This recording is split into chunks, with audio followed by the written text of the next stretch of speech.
La Sociedad Dominica de Medios de Comunicación, Sodomco, presenta A Pensar Más con Rosa María Palacios.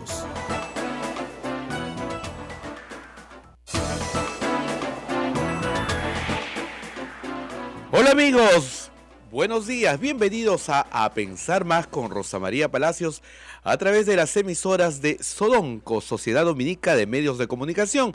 En Lima, nuestra anfitriona Radio Santa Rosa, en Chimbote, RSD Radio Santo Domingo, en Arequipa, Radio San Martín, en Cusco, Radio Veritas, en Ucayali, Radio Cepagua, en la Convención, Radio Quillabamba y en Puerto Maldonado, Radio Madre de Dios.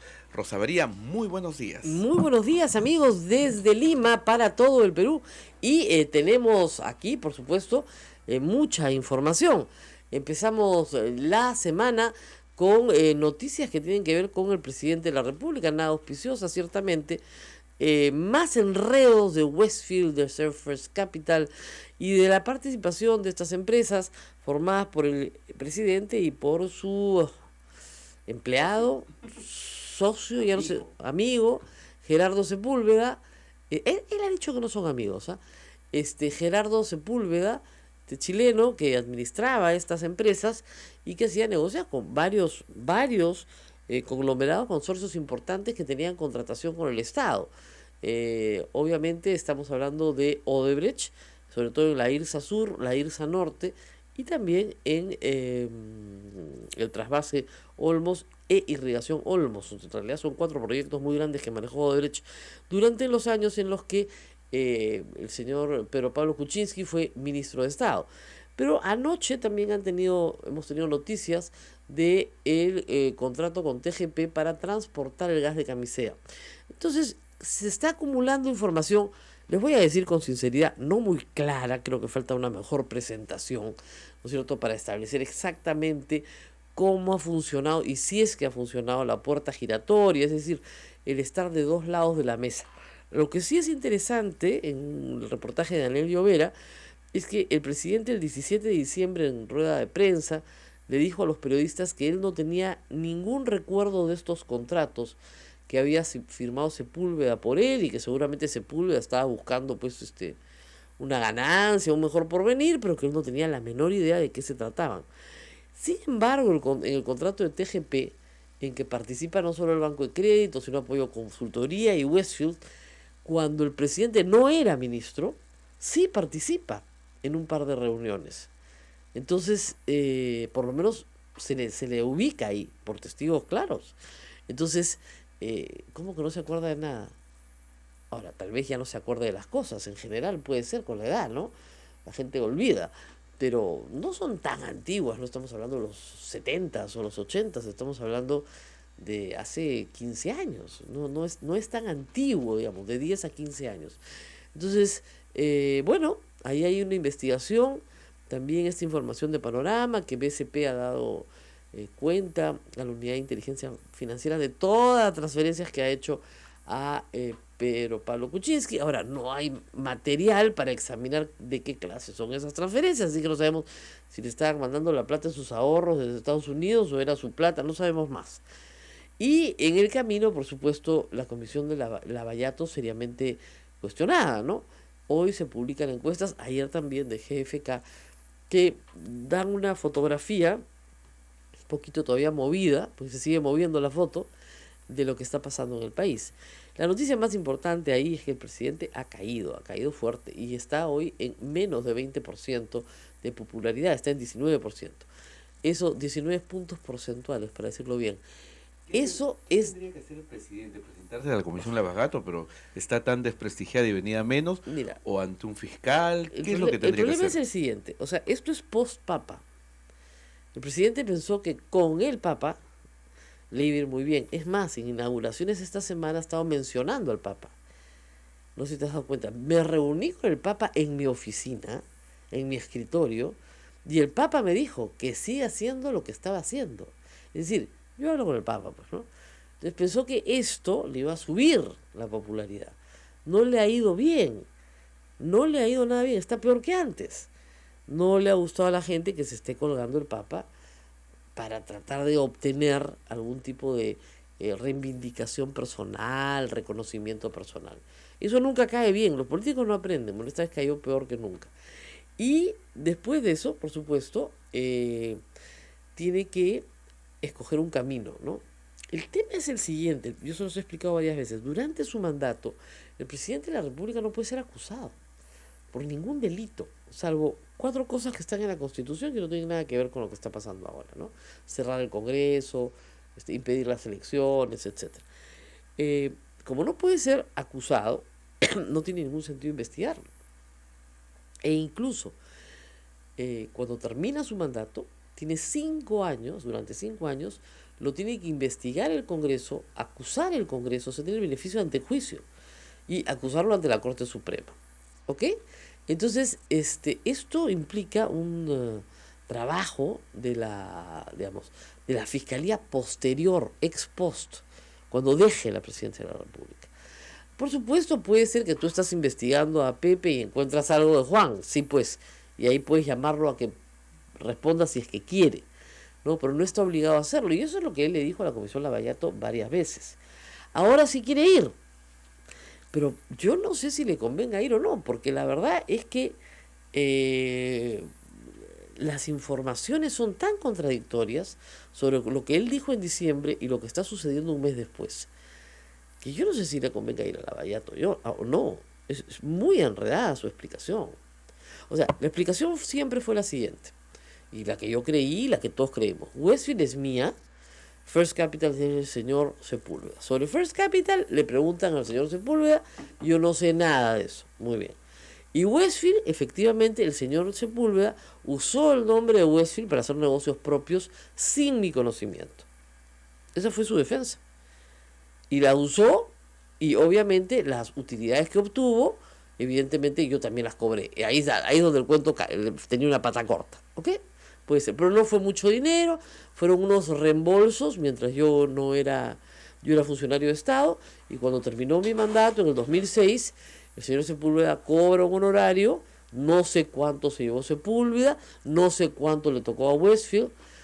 Lo cierto es que First Capital es la que termina cobrando siempre. Es decir, los contratos los firma Westfield, y a la hora de pagar, First Capital se sustituye, como explicó ayer Daniel Llovera, en el lugar de Westfield. Pero a cambio de nada. A cambio de ningún pago. O sea, es como si yo fuera una empresa que hago todo el trabajo y a la hora de cobrar, yo no cobro, sino que le doy mi posición contractual a otra persona. Pero si voy a hacer eso, yo vendo mi posición contractual. En el caso entre Westfield y First Capital, nunca hay una cesión de posición contractual a título oneroso, o sea, por una venta, sino simplemente se intercambian de sitio. Y eso es muy raro. ¿Por qué? Porque ¿Por qué podría ser? A ver. Porque la hipótesis que maneja Daniel, nos lo explicó la semana pasada, es que son la misma persona. La hipótesis es que Sepúlveda actúa bajo órdenes y para Pedro Pablo Kuczynski. Esa es la hipótesis. Y Pedro Pablo Kuczynski actúa, ¿no es cierto?, con Sepúlveda como socios en este negocio. Y que el que está actuando en verdad es Pedro Pablo Kuczynski. Años después, en 2008, para Olmos Irrigación, ahí sí vemos que hay un contrato directo en el cual First Capital contrata a Westfield para enredar más las cosas. Uh-huh. Es decir, Sepúlveda contrata a PPK. Ya no era ministro, ¿no? Y le paga. Y le paga lo que Odebrecht le paga. Entonces ya cada vez son más contratos, no, cada vez no son menos, cada vez son más. Tenemos, reitero, a ver, IRSA Norte, IRSA Sur, Trasvase Olmos, Irrigación Olmos, ahí son 4 con Odebrecht y de TGP. Donde efectivamente entre el año 2002, que dejó de ser ministro, y el año 2004, que volvió a ser ministro, el presidente fue asesor de Hunt, de la empresa Hunt, para la estructuración de todo este fondo, para poder levantar el dinero, para poder hacer la obra, que era básicamente el transporte, o sea, cómo hacemos el tubo. Eso sí era legal, porque él no estaba como ministro. El problema con PPK es que fue ministro, deja de ser ministro, es ministro de nuevo. ¿Ok?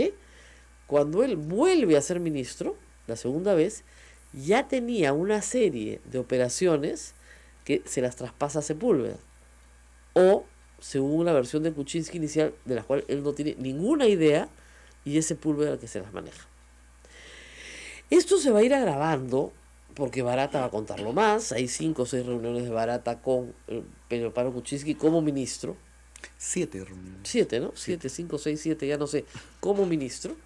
Lógico, que parecería normal porque era un contratista del Estado importante. Pero eso, reitero, se va a ir agravando y agravando y agravando. Apenas pase febrero, pase marzo, se reúne el Congreso nuevamente. Olvídate de la Comisión Lavallato, le van a poner una moción nuevamente de vacancia y nadie lo va a defender. Entonces, ahora sí nadie lo va a defender. Ahora sí nadie lo va a defender porque es tan enredado el asunto que nadie lo entiende. No es una cosa menor porque cada vez hay más contratos, cada vez hay más información, cada vez es más complicado. Entonces nadie lo va a defender. Ese es el tema. Y cada vez escuchas, digamos, cosas como esta, ¿no? No se ha caído el dólar, la bolsa sigue igualita. ¿Por qué la economía no se ha detenido? El país sigue caminando. Porque ya hay una especie de consenso de que Vizcarra puede culminar su mandato sin mayor sobresalto. Y ya está. Y Vizcarra ha desaparecido el mapa, Canadá, está en está Canadá. Tranquilito. Y de ahí, Canadá, el país, ¿eh? Y de ahí nunca más lo veremos hasta que lo llamen. Dicen que, por supuesto, en la cabeza de Vizcarra ya hay un gabinete formado, ¿no? Que no incluye a Mercedes Arao, ciertamente, ¿no? Que también se tiene que ir por haber mentido. Ha mentido y yo creo que su carrera política nunca se acaba. En el Perú las carreras políticas nunca se acaban, pero mentir en algo tan grave como decir no vamos a indultar a Alberto Fujimori, los indultos no se negocian, y a las 48 horas de estarlo indultando y estar ahí como primera ministra y no moverse de ahí como primera ministra, pues simplemente no hay forma, ¿no? O sea, no hay forma que Vizcarra la mantenga como primera ministra, la mandará al Congreso y ahí culminará su carrera en 2021. Pero la situación es compleja para Kuczynski. Ayer el editorial de Hernán Chaparro presentando su encuesta era bueno, pues el problema es el presidente, no el resto. Por primera vez el gobierno sale mejor calificado que el presidente, que eso es rarísimo. En el Perú siempre sale primero el presidente y después el gobierno. El gobierno sale mejor calificado que el presidente. Y miren, más del 80 y tantos por ciento, 88 me parece que es la cifra de los peruanos, aún lo que incluye a gente que está de acuerdo con el indulto, considera que esto es una negociación, que esto ha sido un negociado, que aquí no hay ningún gesto humanitario, que esto ha sido un negocio entre Kennedy y el presidente. Pero como somos inmorales, a un grupo de gente le parece bien, ¿no es cierto? O sea, al 50% le parece mal, al 50% le parece bien, estamos mitad. Dentro del 50% que le parece bien, hay un 30 y tantos por ciento que le parece que ha habido un negociado. Igual le parece bien. O sea, imagínate, era cuando, ¿te acuerdas? Hacían esa encuesta, ¿a usted le parece, votaría por alguien que roba pero hace obras? Sí, 50 y tantos por ciento. Y después no se quejen, pues, ¿no? O sea, si tú estás diciendo que no te importa que robe, pero que haga obra, entonces no te quejes cuando roba, pues, ¿no? Igual acá, ¿te parece que acá hay un negociado entre Kuczynski y Kennedy para salvar su vida, ¿no? Pero al mismo tiempo dices que está muy bien que lo haya indultado. No sé. Yo creo que la gente se da cuenta con el tiempo de que tiene que ponerse de acuerdo con su conciencia para entender las cosas, ¿no? Pero por el momento, pues estamos, como dice, confundidos, un poquito confundidos. Bueno, y después tenemos esta historia de la Comisión de Lavallato, que ya no sé qué van a hacer con ella, porque la verdad es que poco menos que nada.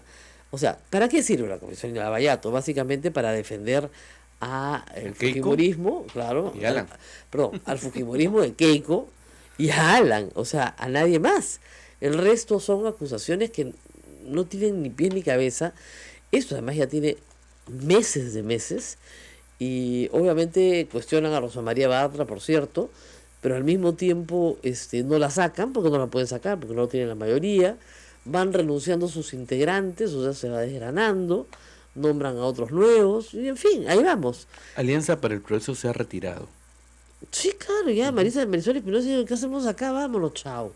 Ya, sacaron a Gino Costa, porque claro, o sea, había renunciado al a Peruanos por el Cambio, sacaron a Frente Amplio, sacó Frente Amplio sacó Jorge Castro. a Castro y creo que han puesto a Quintanilla. El único que se maneja ahí contento es Mulder y Vitocho. Eso no tiene ningún problema. Pero el resto está en el plan de, oye, ¿qué cosa es esto? ¿No es cierto? Pero en fin. Bueno, Carlos Bruce acaba de declarar que está seguro que la Corte Interamericana no va a anular el indulto. Bueno, yo estoy segura que la Corte Interamericana sí lo va a anular. Claro, ¿en qué se basa para decir eso? ¿No? Es muy, muy poco probable, más bien lo contrario. Yo no digo que lo vaya a anular de plano, pero va a exigir algún tipo de medida, contraprestación o algo. O sea, esto no se va a quedar así. Eso que creo que lo tienen que tener bastante claro en el gobierno, si es que estuvieran viendo bien las cosas, pero no lo están, ¿no? Dice, irse a sur, irse a norte, irse a su casa. La gente es bien ingeniosa. Bueno, queremos agradecerle a Movistar haber tenido misericordia de este humilde hogar, porque desde el día sábado ya tenemos internet. Por lo tanto, usted que me está escuchando en la aplicación, bueno, estamos bien, estamos Mil mejor. disculpas a la gente que ha reclamado. Mucha gente ha reclamado, ya, Muchísimas gracias. no puedo hacer nada, no depende de nosotros. Entonces, Incluso no podíamos colgar programas, no teníamos nada. Así Nada, que no teníamos mil nada. disculpas a todos. Ya, recién nos estamos Hay que poniendo al ponerse día. al Ya estoy poniendo acá. Ya tenemos internet, voy a poner así para todos. Entonces ya nos pueden ver, yo lo puedo poner desde gracias Movistar por dejarnos tantos días sin internet. Pero ha sido complicado para nosotros desde acá, ¿eh? Así que Sí, bueno, para toda la red que tenía que tomar la señal del Facebook, porque no tenía otras señales. claro, O sea, se complicaba bastante. se nos ha complicado todo, pero ahora sí. Bueno, ¿qué más tenemos hoy? Tenemos una reacción muy bonita, y después vamos a hablar de ella, de el tema de Venezuela. Bueno, el congresista Apaza de ¿Qué izquierda, le pasó al congresista Paz? no sé qué le pasó, no sé qué le pasa a Pasa, pero se le ocurrió que había que sacar una ley para impedir que más venezolanos vinieran al Perú. Bueno, esa es la lógica de mucha gente de la izquierda. O sea, la idea de que la riqueza es limitada. Y como es limitada, no va a alcanzar, ¿no? La teoría moltiana, ¿no? O sea, no puede haber más gente porque, Malthus se equivocó, porque no va a alcanzar. No, sí puede alcanzar perfectamente. Lo que no entiende el señor Apaza es que un venezolano puede venir al Perú, trabajar, generar capital, poner un negocio y darle trabajo a los peruanos. O sea, no cabe en su cabeza, ¿no? O sea, así como cientos de peruanos, si no miles, han salido del Perú hace 20, 30, 40 años y hoy son prósperos empresarios en otros países, no en el suyo porque acá no los dejaron, ¿no es cierto? De la misma manera, el que viene acá, primero es mano de obra calificada. Todos los jóvenes que están viniendo tienen título o están en camino de obtenerlo. O sea, ya ni siquiera hay que educarlos. Ya, para el Estado peruano, su educación primaria y secundaria está cubierta. ¿Ok? 2, es mano de obra calificada que mejora tu productividad. 3, tienen la posibilidad de generar sus propios negocios y de esa manera darle trabajo a peruanos. Como no somos un país acostumbrado a recibir migración, lo cual es, entre paréntesis, una paradoja, ¿no? Porque la migración interna es lo que ha hecho las ciudades de la costa peruana. O sea, ¿ustedes cómo creen que se ha hecho Lima? Lima se ha hecho a punta de migración interna. A ver si al señor Apaza le hubieran dicho que él no podía venir a Lima, que sus papás no podían venir a Lima. ¿Qué le hubiera parecido? No sé, ¿no? Hubiera pensado, pucha, esta gente está loca, sí, pues igualito, pues, ¿no? Entonces, obviamente su propuesta ha recibido la condena más o menos de todas las bancadas, De todas las... incluida la suya, creo, ¿no? Entonces, el hecho que está loco de remate, ¿no? Pero plantea el congresista Pasa un síntoma, ¿no? Que es el síntoma de la xenofobia. Es la idea de que el otro me va a quitar. Ah, sí, claro, el otro me va a quitar algo que yo tengo, aunque sea un trabajo precario, pero me lo va a quitar. Y mucha gente me ha escrito después del programa que hice el jueves para La República diciendo eso. Usted no sabe lo que es que contraten a un venezolano.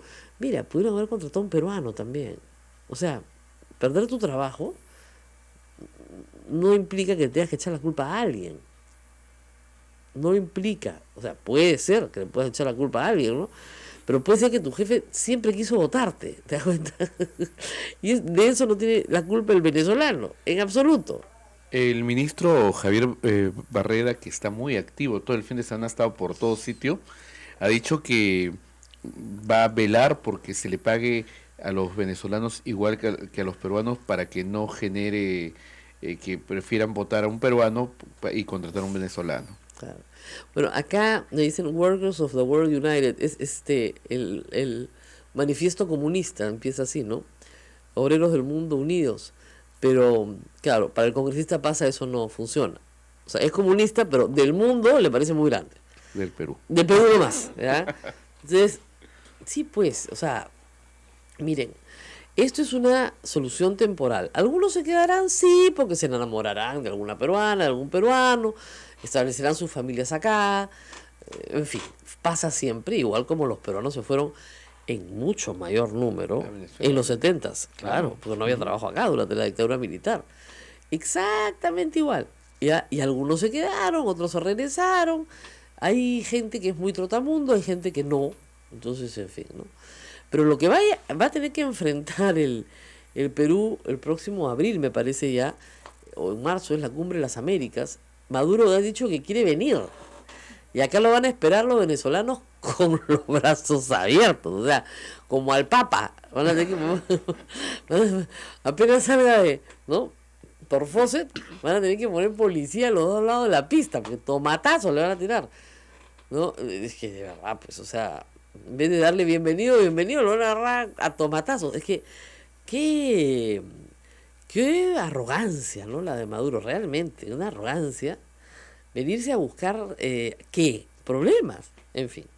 Vámonos a la pausa, Rosa María. Vámonos a la pausa y retornamos en A Pensar Más con Rosa María Palacios. Sodomco, Sociedad Dominica de Medios de Comunicación. Continuamos en A Pensar Más con Rosa María Palacios a través de las emisoras de Sodonco, Radio Santa Rosa en Lima, Radio Santo Domingo en Chimbote, Radio San Martín en Arequipa, Radio Veritas en Cusco, Radio Cepagua Ucayali, Radio Quillabamba La Convención, Radio Madre de Dios en Puerto Maldonado y todas las radios que se unen a la red. Acá los oyentes y los que nos ven a través del Facebook Live son bien creativos. Manuel Guerrero nos dice que Maduro tome la Avenida Venezuela. Eso, por ahí que pase, ¿no? Y lo van a recibir acá, con entusiasmo y con cariño. A ver, acá me están mandando una lista bien interesante, ¿no? A ver, a Justinano a Pasa se lo mandan y me parece bonito. A ver, peruanos en Chile, esto dice 130.000, inscritos, ¿ah? Porque se supone que son 250.000. En España, 250.000. En Estados Unidos, 1.200.000. En Perú, más o menos 46.000. Hay 100.000 que han entrado como turistas, pero 25 que tienen el permiso permanente para quedarse. Es gracioso, se llama permiso temporal de permanencia. Eso de permanencia temporal es raro, ¿no? Pero en fin, dura un año. Y hay que ser claro, nosotros somos un país exportador de personas, un país que ha hecho que miles de peruanos se vayan por una razón muy sencilla. A ver, ¿por qué la gente se va? Se va porque busca mejorar, porque encuentra que donde está no tiene oportunidades de mejora, ¿no es cierto? Hay gente que se va por un tiempo a buscar una mejor educación y regresa. Hay gente que dice, con lo que acá gano no voy a poder educar a mi familia, me han dado una oportunidad, me voy. O hay gente desesperada que dice, bueno, con lo que aquí gano mi familia no va a comer, me voy igual, ya veo después. Y normalmente la migración es un proceso muy doloroso porque parte a las familias. Es decir, ¿cuántos venezolanos me han escrito diciendo, yo estoy acá, mis hijos están allá? O cuánta gente me ha dicho, yo estoy acá esperando que mi esposo, ¿no es cierto?, logre ahorrar para poder mandarme a buscar. ¿No es cierto? La reunificación familiar es muy dolorosa, pero muy, muy dolorosa. O sea, y no estamos hablando, reitero, de gente que no tenga educación. Estamos hablando de gente a veces con educación, con carreras completas y carreras difíciles, muy, muy complejas. Y han sido profesionales exitosos en su patria. Mira, cuando fui a Australia, viajé con una periodista venezolana que ya vivía en Chile hacía un tiempo, ya se había sentado en Chile, y cuando llegamos a Australia me dijo, mis 2 hermanos son dentistas y viven acá en Australia. Y yo no lo podía creer, y hacía 2 años que no los veía. Ahí conoció al sobrino que había nacido en Australia y que nunca lo había visto, un niñito ya de, qué sé yo, 1 año y medio, 2 años. Y a mí se me partía el corazón, tú no sabes la escena de una familia que se encontraba, claro, se habían hablado por Skype, ¿no? Pero no es lo mismo abrazar a tu hermano que hablarle por Skype, ¿no? Y los padres estaban todavía en Venezuela. Entonces qué tremendo es esto, ¿no? Es muy triste, la verdad que es muy triste, porque además, si tú sales de tu país en la esperanza de que vas a volver, ¿no es cierto? Pero cada día esas esperanzas para los venezolanos que están en el exilio son más lejanas. Hay gente que salió hace 10 años. Hay gente que salió en 2002, o sea, hace 15, ¿no? Y no ve una mejoría.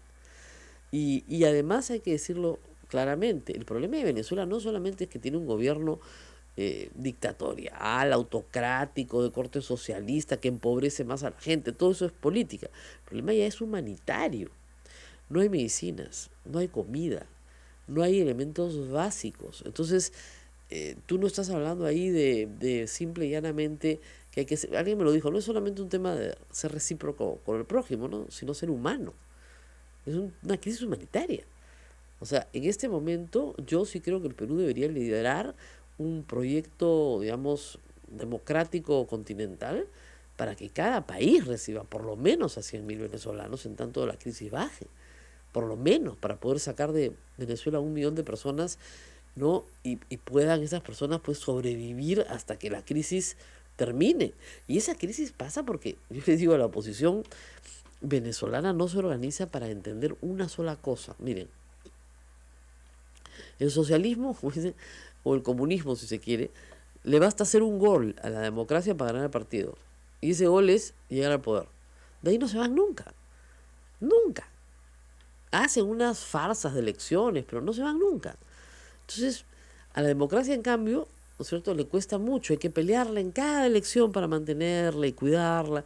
Es muy frágil, ¿no es cierto? Las dictaduras no son frágiles, son al contrario prepotentes, duras.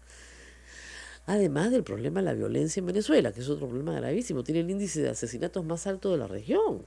Entonces, vivir es jugarte la vida, no tener que comer y no tener un futuro. Te vas, pues. ¿Y quiénes se van primero? Los más jóvenes, los más fuertes, los más audaces, los que tienen todo por delante y quieren construir un futuro.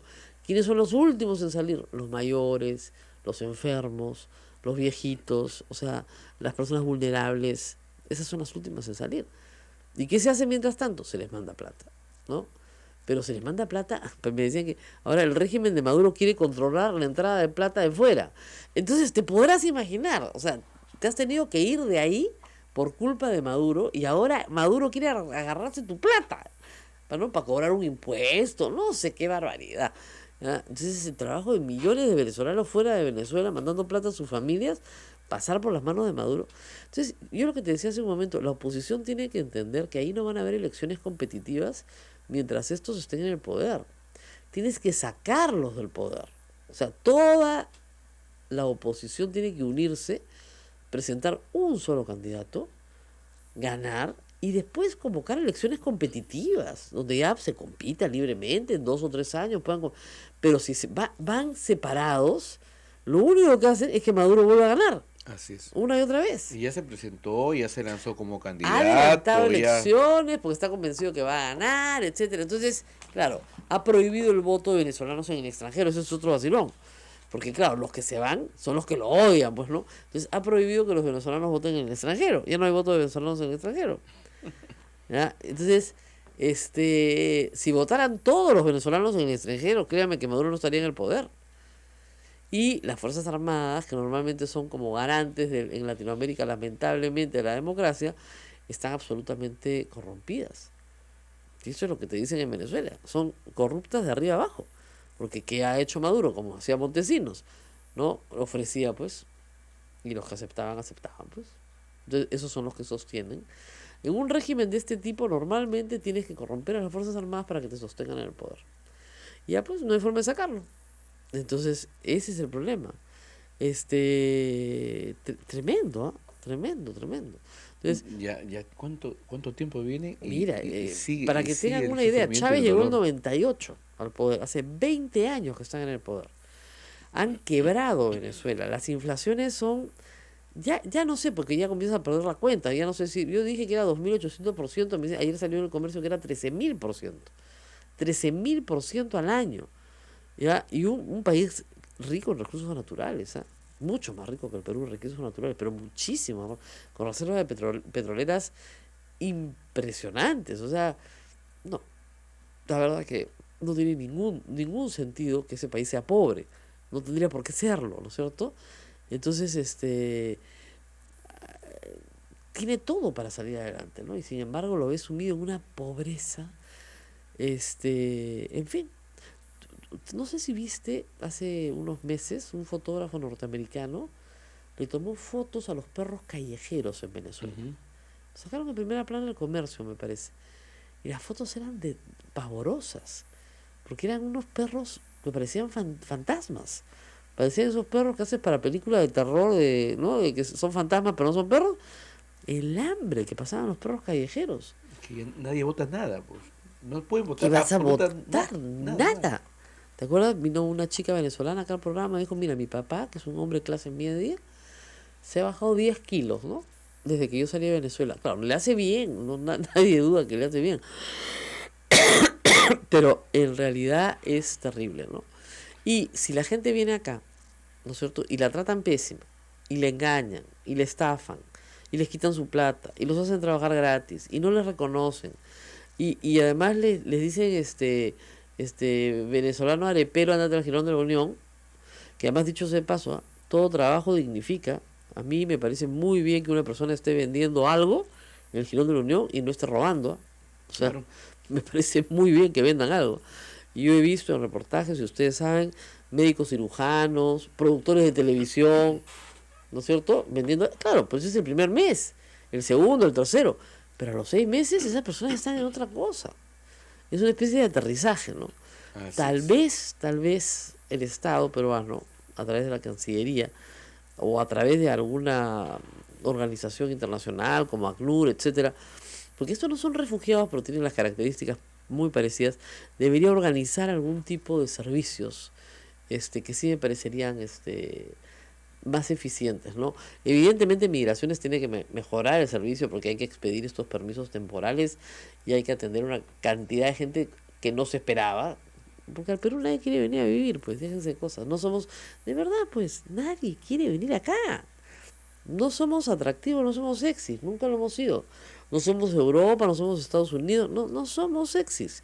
¿Por qué? Porque somos un país que también es inestable, que también ha tenido crisis, que también ha tenido hiperinflaciones, que también tiene violencia.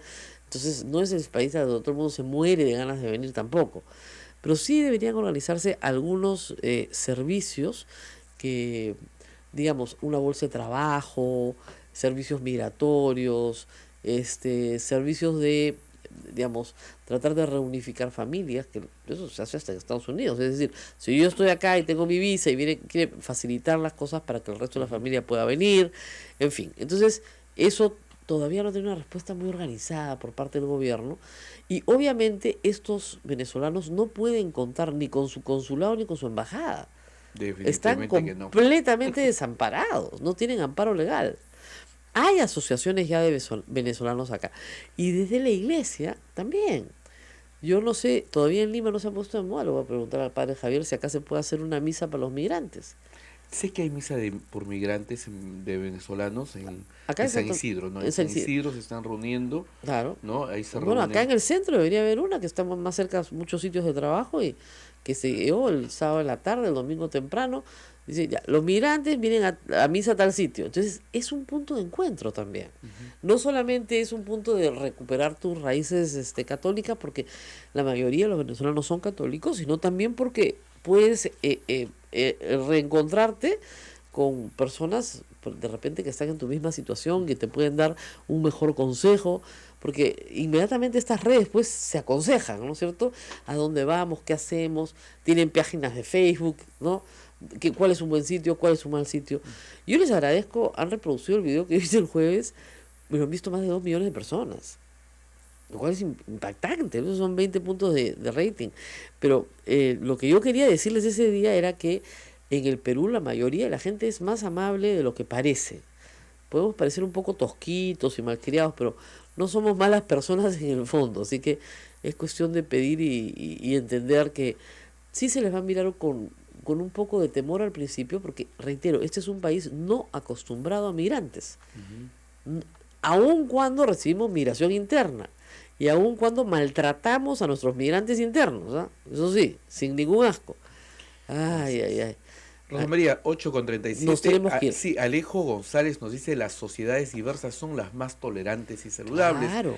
Manuel Guerrero nos dice: recomiendo a los xenófobos, aún sabiendo que no lo leerán, Said Edward, Reflexiones sobre el exilio, recomiendo un libro. Luego Silvana Darrigo Guapaya: sin embargo, ¿cómo contestar a aquellos que dicen que el venezolano se roba el trabajo? Yo no creo que sea así, pero he notado que muchas empresas pequeños negocios prefieren contratarlos porque reciben muchísimos sueldos que peruanos, y es decir, somos solidarios, no aporta una respuesta. No, le explico al señor, fíjese. Cuando masas de migrantes van a otro país, crean puestos de trabajo, es al revés. Crean negocios, dan trabajo a otros. Imagínese usted Estados Unidos, imagínese usted Argentina, Brasil, sin migración. No habría nadie, pues. Como no hay gente, y América todavía está sumamente despoblada. Entonces, creas trabajo, le das oportunidades a otras personas. Porque lo que viene es normalmente la élite de una sociedad. Viene la gente más instruida. Hoy, ¿no es cierto? En el siglo XIX llegaban masas de campesinos a los Estados Unidos desde Irlanda con hambre porque había un problema de la crisis de la papa, y en fin. Hoy llega, y las guerras expulsaban a la gente, ¿no es cierto?, más pobre. Pero hoy lo que llega al Perú es la gente más educada de un país que está buscando trabajar. Y al buscar trabajar, ¿qué pasa? Mejora la productividad de nuestro país. Al mejorar la productividad, ¿qué pasa? Hay más negocios. Al haber más negocios, mejora el PBI. Y dos, que es bien importante lo que dijo uno de los oyentes, las sociedades diversas son tolerantes, cosa que nosotros no somos. Es decir, porque tenemos que convivir. Las sociedades donde viven cristianos, judíos, musulmanes, budistas, todos juntos. Usted se va a Singapur y no lo puede creer. Hay un barrio chino, hay un barrio malayo, hay un barrio hindú, cada uno con su propia religión. Todo el país habla inglés. Pero se decidió hace 50 años, así eran un poco, ¿cómo les puedo decir? Creían en el orden sobre los valores de la libertad y otros más. Pero lo cierto es que lograron hacer que minorías muy adversas convivieran. Porque es la forma en la cual sales adelante. Si ustedes se van a los países nórdicos, por ejemplo, donde hay una presencia musulmana importante, conviven perfectamente. Son sociedades integradas. Canadá, lo único que pide es traer más gente. Australia, más gente. ¿Por qué? Porque necesitan de esta diversidad compleja. Además, pónganse a pensar, Australia es un país que tiene un origen de colonia inglesa, pero está mucho más cerca a Indonesia que a Londres, ¿ya? Entonces, su diversidad va a provenir justamente de las migraciones chinas, malayas, vietnamitas, Camboya, Tailandia, Indonesia, todas las del sudeste asiático, que están mucho más cerca de lo que está Europa de ellos. Entonces tienen que aprender a convivir con distintas religiones, y son muy abiertos a eso. Entonces nosotros no hemos sido educados en la diversidad. Y deberíamos serlo, porque además lo que es curioso es que el Perú internamente es un país tremendamente diverso, pero poco tolerante con la diversidad. 8:41, Rosa María, la situación de Venezuela preocupa a toda la región y a todo el mundo. Vamos a conversar sobre este tema en breves instantes con el internacionalista Francisco Belaúnde. Pausa y retornamos. Muy bien.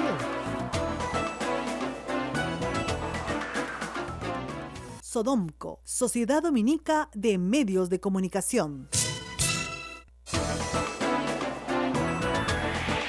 Continuamos con A Pensar Más con Rosa María Palacios. Adelante, Rosa María.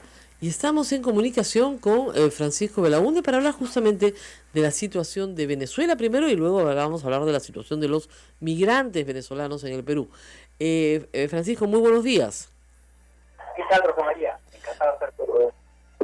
Bueno, Maduro dice que adelanta elecciones. ¿Qué quiere decir esto? ¿Por qué este súbito aprecio por las elecciones en el caso de Maduro, que debería patearlas todo lo que pudiera para mantenerse en el poder? Bueno, más que súbito aprecio por las elecciones, será en todo caso súbito aprecio por el fraude. Bueno, no súbito, sino aprecio por el fraude. Bueno, el tema está es que evidentemente lo que quiere hacer acá Maduro es aprovechar el momento de debilidad de la oposición, ¿no? Que la oposición está dividida, ha quedado mal parada ante la opinión pública justamente por sus divisiones, y entonces quiere hacer un poco la jugada que hizo con el tema de las elecciones regionales, en la que hubo justamente por esas divisiones, hubo una abstención muy fuerte por parte de muchos opositores al gobierno, de la mayoría de la población, digamos, que se opone al gobierno, y el resultado fue una victoria del chavismo, ¿no? Entonces el cálculo va por ahí. Claro, pero digamos, a ver, ¿él cree que puede ganar estas elecciones? Mira, lo que sucede, ¿qué pasa si es que va a haber el llamamiento seguramente de varios partidos, incluidos el de María Corina Machado, Ajá. Y otros que van a decir no hay que votar, que participar en las elecciones es legitimar al régimen? Ajá. Entonces lo que va a pasar es lo que sucedió en las regionales. Ajá. Muchas personas que están en contra del régimen no van a ir a votar.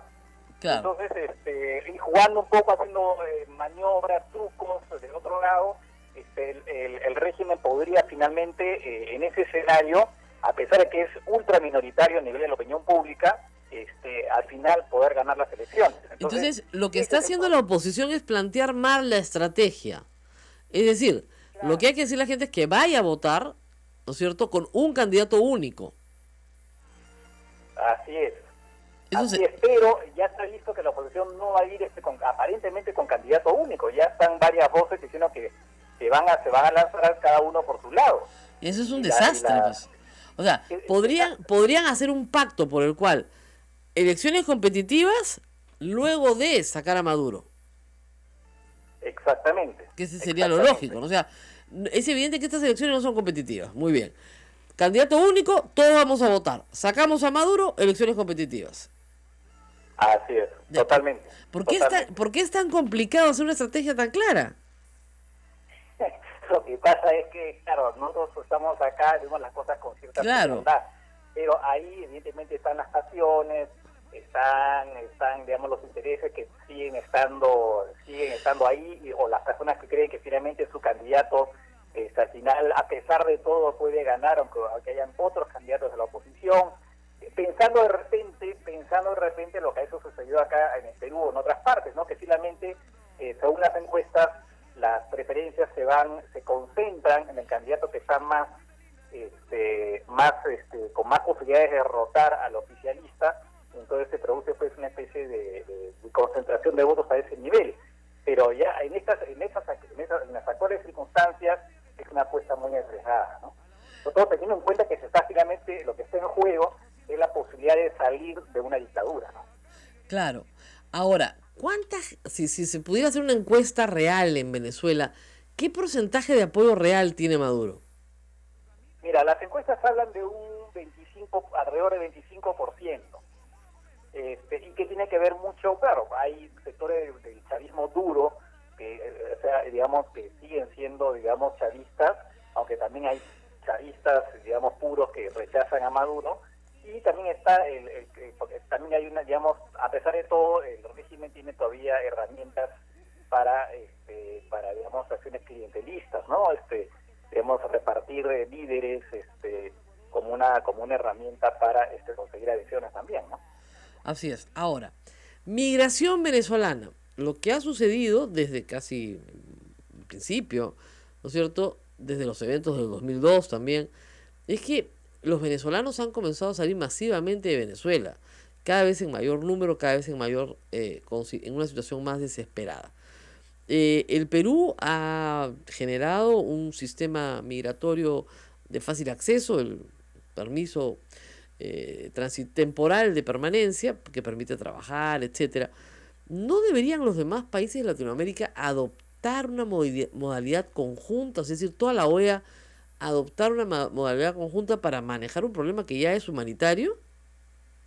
Sí, bueno, sin duda. Eso es muy claro, ¿no? El tema de la migración venezolana ya se está volviendo efectivamente como un problema ya regional, y nos está afectando a todos, y es un poco lo que, digamos, lo que estás diciendo es un poco lo que se ha planteado en Europa respecto a los refugiados sirios e iraquíes. Tenemos que repartirnos entre todos un poco la carga, que significa evidentemente para toda sociedad la llegada de decenas de miles o centenares de miles de personas que huyen pues de una situación terrible, ¿no? Entonces eso está, el Perú siempre ha estado un poco a la vanguardia en esos términos, y eso los venezolanos lo reconocen, ¿no? Bueno, pero Colombia también, Colombia está en una, digamos, que está en primera fila, Colombia, ¿no? Pero otros países deberían efectivamente tener la misma claridad en ese sentido que la que está teniendo el Perú, ¿no? Claro. Ahora, ¿cómo organizar esto de tal manera, digamos, de que sea digamos, de la manera óptima posible? Nosotros somos un país que no recibe migrantes, somos un país bajo en recepción de migrantes. Y muchas personas en el Perú están sorprendidos con esta migración. Y algunos asustados, lo cual suele pasar normalmente con las migraciones. ¿Cómo manejar esto de una manera más inteligente? A ver, efectivamente, como en todos los países donde hay inmigrantes de manera masiva, incluyendo los peruanos, ¿no? Se da pues este tipo de reacciones muchas veces de temor y digamos de rechazo, ¿no? En determinados sectores. Yo creo que una de las primero es hacer cumplir las normas laborales, porque según se está diciendo, según varios informes, los venezolanos están siendo contratados bajo condiciones inferiores a las que se les ofrece a los peruanos. Por lo tanto, ese es un factor que está siendo, digamos, definido por quienes están en contra, o los que sugieren controles, ¿no? Controles para la llegada de los venezolanos.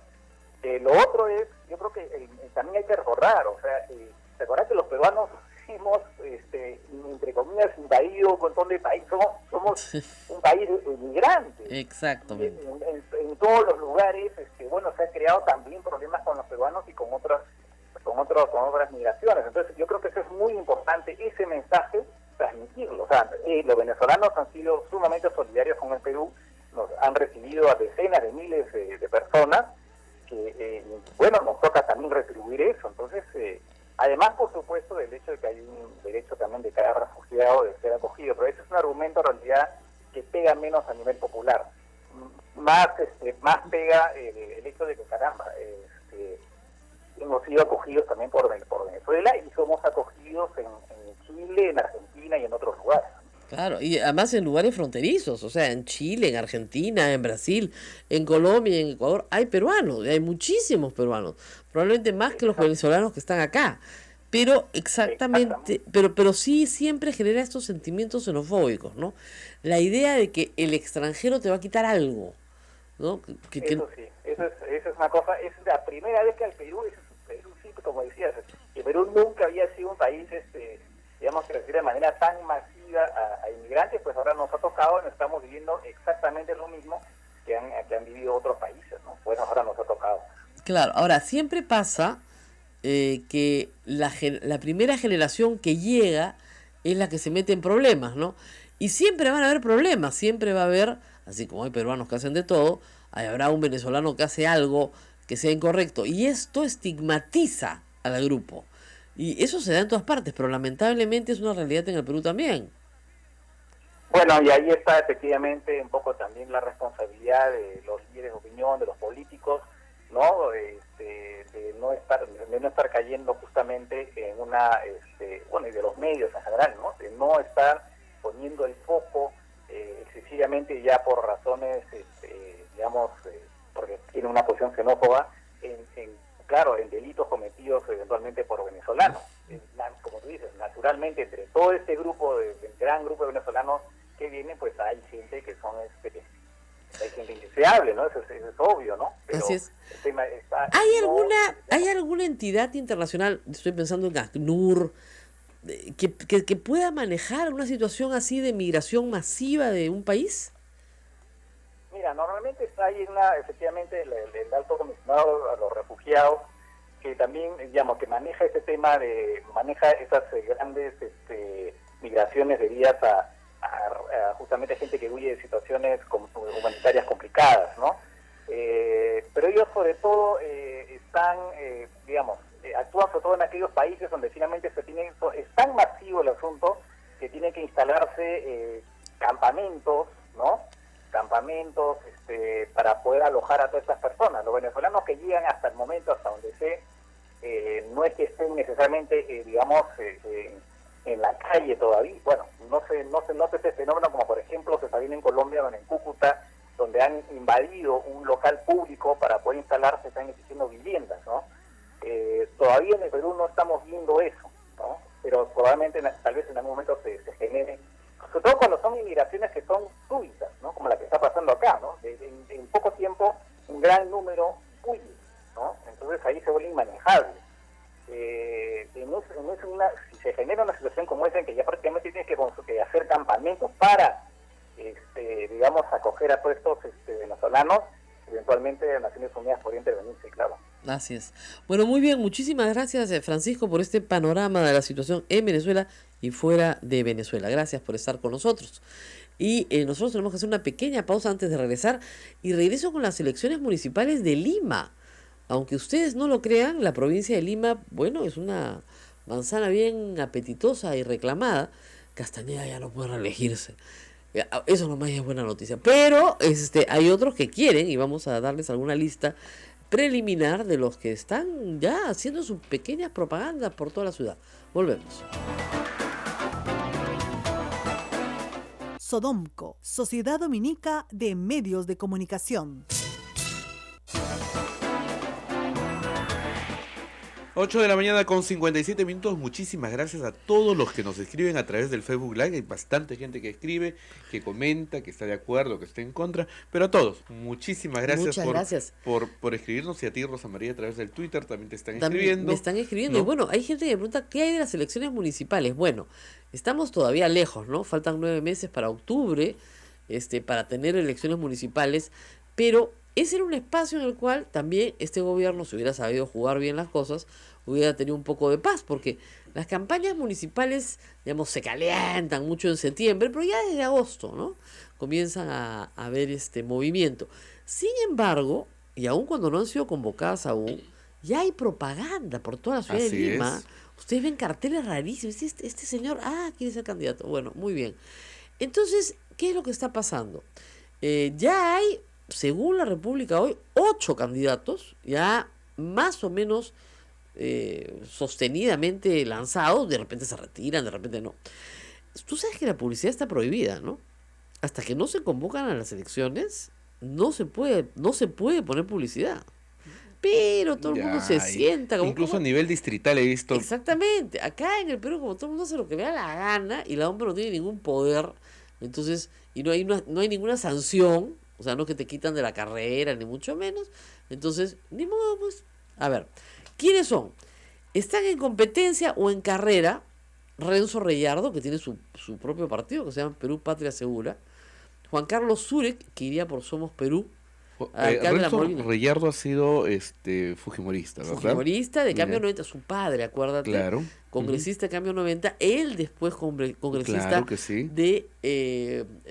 en esa época no se llamaba Fuerza Popular, se llamaba Fuerza 2011, fue congresista, se separa y como tenía la inscripción de Cambio 90, se la quedan pues y la convierten en Perú Patria Segura. Es su partido y se retira él postuló a la presidencia, se retira en 2016 para no perder la inscripción. Y acá la tienen. Así es. ¿Y el Juan otro Carlos Zúrek de Somos Perú, ¿ok? Él ha sido alcalde. Sí, de La Molina. De La Molina, es alcalde de La Molina. Lo que pasa es que si eres distrital sí puedes postular a provincial, eso no está prohibido. Jorge Muñoz, alcalde de Miraflores, va por Acción Popular. Él renunció a Somos Perú cuando salió con Acuña, él renunció a Somos Perú y ahora va por Acción Popular. Alberto Bengolea, que ahora es presidente del partido del PPC, ahora va por el PPC, a Lima. Humberto Lay, regresó el pastor Lay, Resurrección. Restauración, ¿no? Restauración Nacional.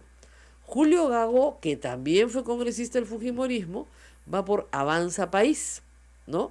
Y en teoría, aunque esto no sea oficializado, Jorge Villacorta por Peruanos por el Cambio, y dicen que Carlos Álvarez por Vamos Perú. Entonces, por lo menos esto es lo que hay. Ahora, ustedes dicen, ¿dónde está el señor Cornejo? El problema de Enrique Cornejo es que no ha logrado, a pesar de tener mayor intención en las encuestas, no ha logrado inscribir su partido.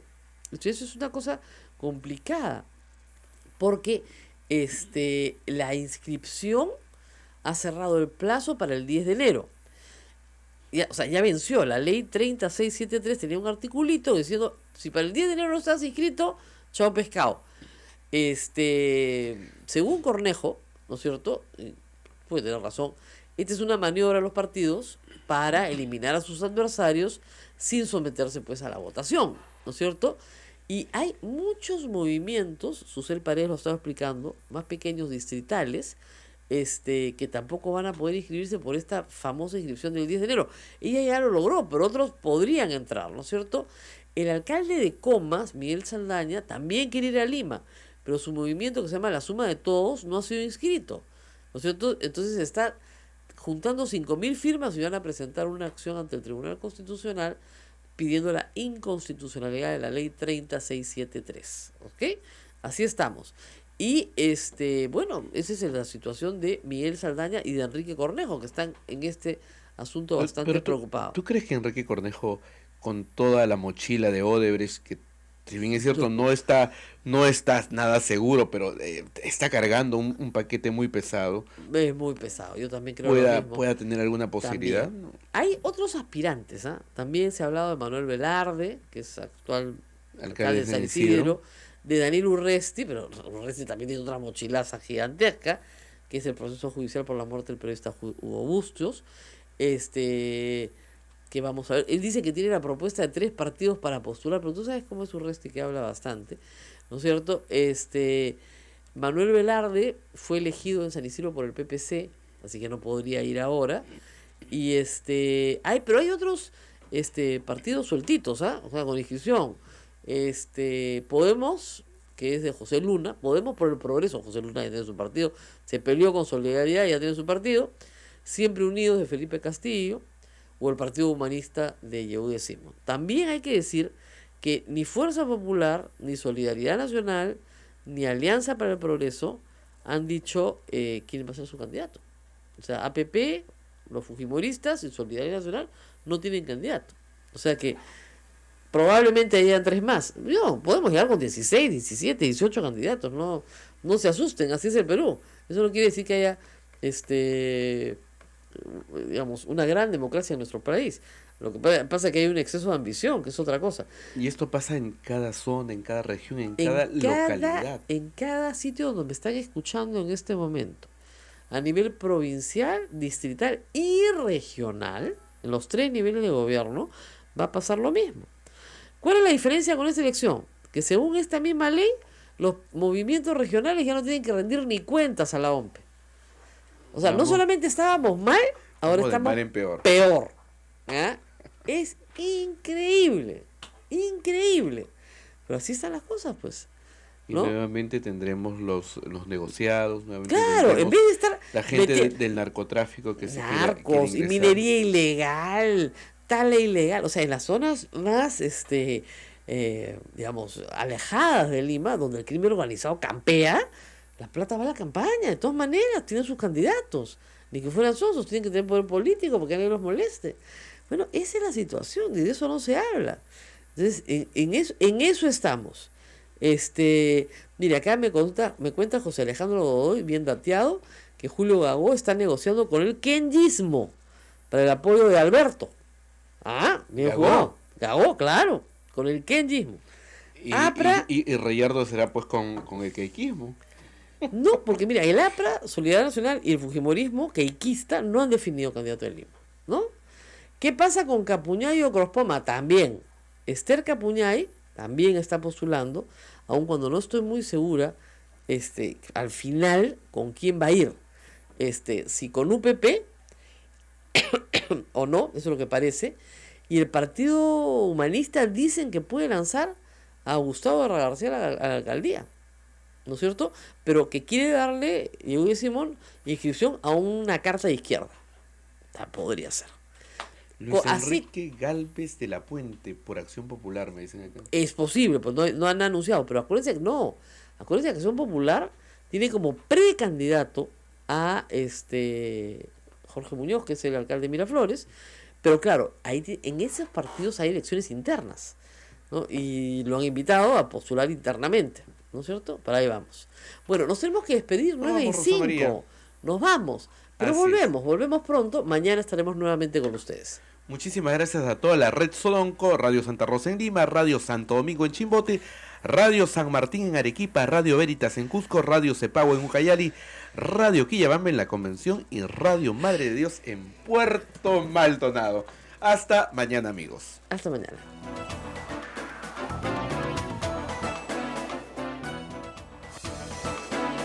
Hasta aquí, A Pensar Más con Rosa María Palacios.